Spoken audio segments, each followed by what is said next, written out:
الرحمن الرحیم یا ایھا الذین آمنوا کتب علیکم الصیام کما کتب علی الذین من قبلکم لعلکم تتقون سبحان ربک رب العزۃ عما یصفون وسلام علی المرسلین والحمد للہ رب العالمین اللہم صلی علی سیدنا محمد وعلی آل سیدنا محمد وبارک وسلم اللہم صلی علی سیدنا محمد وعلی آل سیدنا محمد وبارک وسلم اللہم صلی علی سیدنا محمد وعلی آل سیدنا محمد وبارک وسلم دل مغموم کو مسرور کر دے، دل بے نور کو پر نور کر دے، فروزہ دل میں شمع طور کر دے اور یہ گوشہ نور سے معمور کر دے، میں وحدت پلا مخمور کر دے،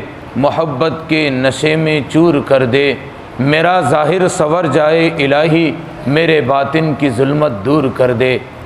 محترم بزرگوں اور دوستو، آپ نے دنیا کے اندر دیکھا ہوگا چھوٹا سا بچہ جس کو ماں نہلاتی ہے، تیار کرتی ہے، اچھے کپڑے پہناتی ہے، خوشبو لگاتی ہے، سرما لگاتی ہے، بالوں میں تیل لگا کر کنگھی کرتی ہے اور اسے کھیلنے کے لیے بھیجتی ہے اور کہتی ہے بیٹے کیچڑ میں کپڑوں کو خراب نہ کرنا، بیٹے ریت کے اندر اپنے بالوں کو کپڑوں کو خراب نہ کرنا۔ وہ بچہ کھیلنے جاتا ہے اور تھوڑی دیر کے بعد، چند گھنٹوں کے بعد واپس آتا ہے، اس کے کپڑے کیچڑ میں بھرے ہوئے ہیں، بالوں میں ریت بھری ہوئی ہے، اس کا سرما بکھرا ہوا ہے۔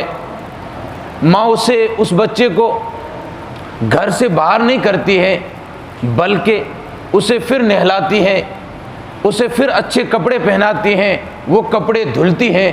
بالکل اسی طرح 70 ماؤں سے زیادہ پیار کرنے والے رب رمضان المبارک کا مبارک مہینہ دیتے ہیں، اور یہ جب مبارک مہینہ چلا جاتا ہے، اس کے اندر لوگوں کا تزکیہ تصفیہ کر کے ان کے دلوں کو صاف کر دیتے ہیں، پھر 11 مہینے کے لیے یہ دنیاوی کاروبار میں لگ جاتے ہیں۔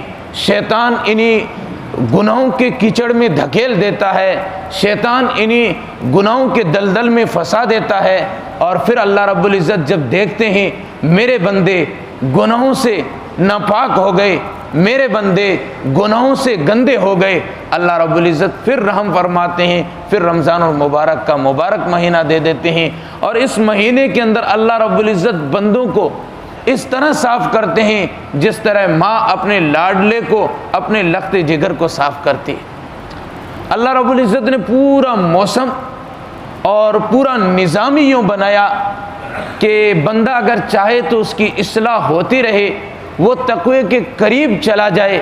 فرمایا یا ایھا الذین آمنوا کتب علیکم الصیام کما کتب علی الذین من قبلکم لعلکم تتقون۔ یہاں پہ ایک بات یہ بھی سمجھائی کہ تم یہ مت سمجھنا کہ تمہارے اوپر روزے بوجھ ہے، بلکہ پہلی امتوں پر بھی تھے، اور روزے ہم نے اس لیے کیے ہیں کہ تم تقوی والے بن جاؤ۔ اور ایک جگہ اللہ رب نے فرمایا ان اکرمکم عند اللہ اتقاکم، اللہ رب العزت کا مقرب، اللہ کے یہاں اکرام والا وہ بندہ ہے جو تقوی والا ہو۔ تو اللہ رب العزت رمضان کے مبارک مہینے کے اندر بندے کو اپنے پاس لانا چاہتے ہیں، اس کا اکرام کرنا چاہتے ہیں کہ وہ تقوی اختیار کر لے۔ اللہ رب العزت نے اس کا نظام بنایا۔ مثالوں سے بات سمجھ جلدی آتی ہے، ایک اور مثال سمجھے۔ رمضان المبارک کا مہینہ چل رہا ہے اور بچے جو اسکول جاتے ہیں، مثال کے طور پر ایک بچہ اسکول سے واپس آیا، اس کا روزہ نہیں تھا، گھر آ کے ماں روزے دار سی، ماں سے پوچھا امی کھانا کدھر ہے؟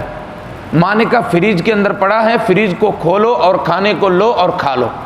یہ بچہ گیا اور اپنے بستے کو پھینکا اور فریج جا کے کھولا، دیکھا کہ اس کے مزاج کے موافق کھانا نہیں تھا، تو اس نے زور سے فریج کو بند کیا اور کہا کہ میں نہیں کھاتا۔ پھر یہ بازار سے گیا، میگی یا نوڈلز یا اور کوئی چیز جو اپنی پسند کی تھی وہ لایا، خود بنا کے اس نے کھایا۔ یہی بچہ جمعے کا دن آیا یا یہ کہ اسکول کی چھٹی تھی، اس دن اسی بچے نے روزہ رکھا.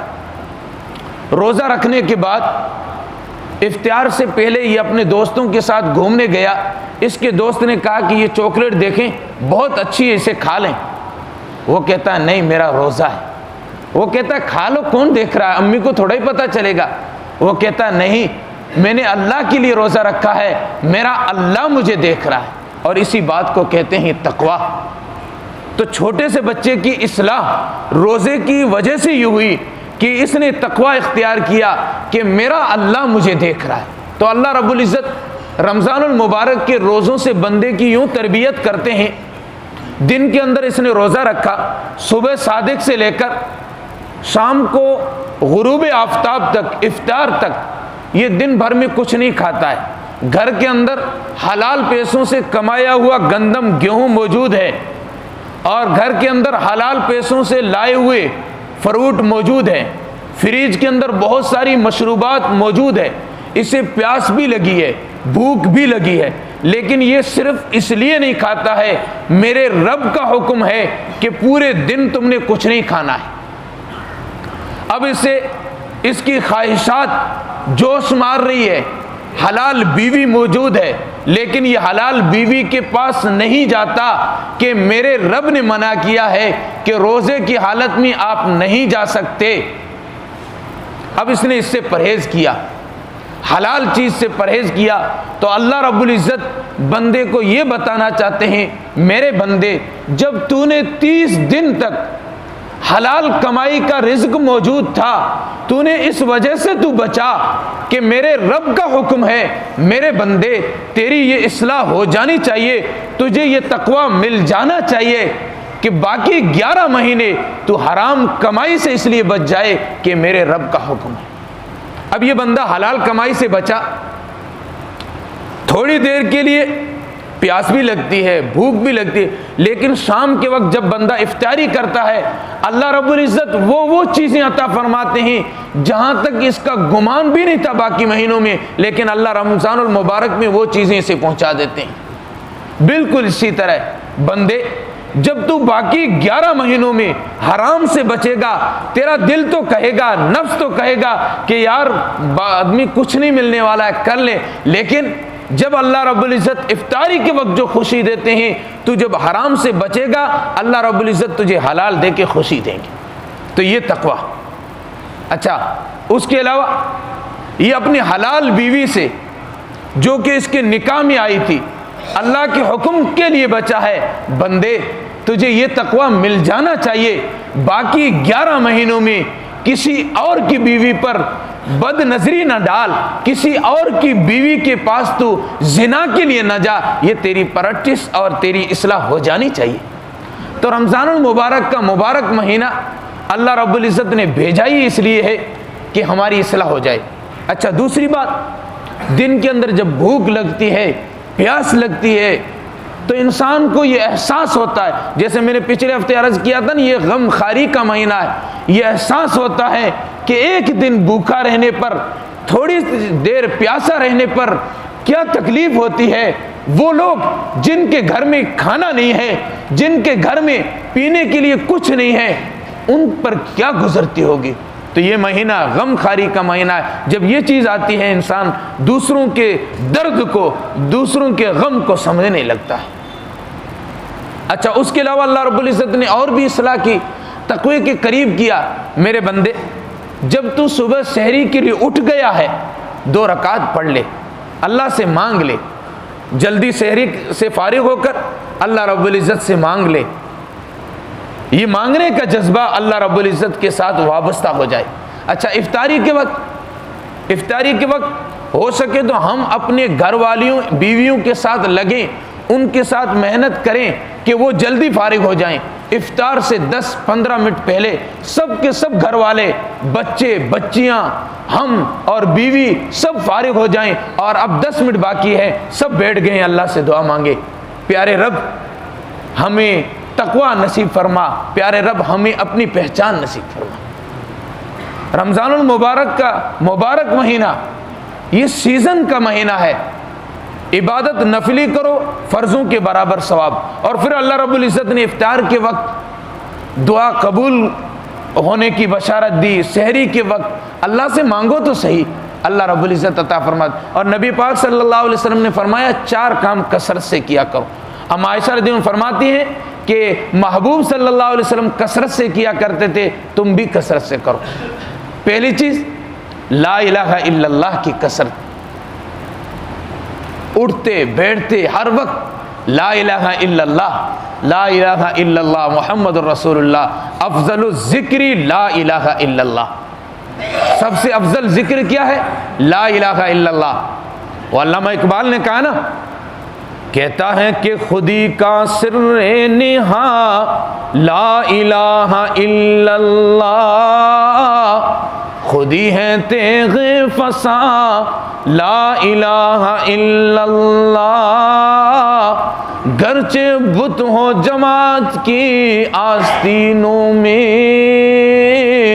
مجھے ہے حکم ازاں لا الہ الا اللہ. لا الہ الا اللہ کہتا جا, قرب کے زینے چڑھتا جا, پھر یہ مستی میں کہتا جا لا الہ الا اللہ. تو لا الہ الا اللہ کی کثرت. دوسری چیز استغفار کی کثرت. اور نوح علیہ السلام روتے ہوئے اپنی قوم سے کہتے ہیں استغفروا ربکم انہ کان غفارا یرسل السماء علیکم مدرارا ویمددکم باموال وبنین ویجعل لکم جنات ویجعل لکم انہارا. استغفار کرو گے, استغفار کی کثرت بارشیں لائے گی, مال میں برکت لائے گی, اولاد میں برکت لائے گی. تو استغفار کی کثرت کریں. تو نبی پاک صلی اللہ علیہ وسلم نے فرمایا کہ استغفار کی کثرت, لا الہ الا اللہ کی کثرت. صبح کے وقت اٹھیں اس وقت استغفار, لا الہ الا اللہ کی کثرت. دن کو شام کے وقت ہر نماز کے بعد استغفار کی کثرت. اور 2 چیزیں اور بتائی, اللہ سے جنت کو مانگیں, اس کے بغیر چارہ ہی نہیں, اور جہنم سے پناہ مانگیں. ہر وقت اللہ رب العزت سے مانگیں پیارے رب جنت عطا فرما دیجئے, جہنم سے بچا لیجئے. تو میں نے شروع میں عرض کیا کہ یہ پورا مہینہ یوں دیکھا جائے پورا مہینہ ہماری اصلاح کے لیے آتا ہے. باقی مہینوں میں قرآن کی تلاوت کے لیے جی نہیں چاہتا, اس مہینے جی چاہتا ہے تلاوت کریں. تسبیحات کے لیے خود بخود جی چاہتا ہے, نوافل پڑھنے کے لیے خود بخود جی چاہتا ہے, استغفار کرنے کے لیے تسبیحات پڑھنے کے لیے خود بخود جی چاہتا ہے. قرآن مجید کی تلاوت کثرت سے کریں. روزانہ 5 پارے, کم سے کم 5 پارے, زیادہ اللہ جتنی توفیق دے. جب بزرگان دی دن میں 2 قرآن مکمل کرنے والے تھے, دن میں ایک شام میں. امام اعظم ابو حنیفہ جس کی ہم پیروی کرتے ہیں, اور جن نے فضائل اعمال لکھی ہے شیخ الحدیث مولانا زکریا, روزانہ ایک قرآن پورا کرتے. تو ہمارے لیے آسان ہے کہ ہم 5 نمازوں کے وقت ایک پارہ پڑھ لیں. تو کتنے 5 پارے ہوئے, 6 دن میں قرآن مکمل. اور اللہ توفیق دے تو اور پڑھیں. اور دوسری بات, اللہ رب العزت کے سامنے روئیں, اللہ سے مانگیں کہ پیارے رب ہمیں اپنی معرفت نصیب فرما, اپنی پہچان نصیب فرما, تقوی نصیب فرما.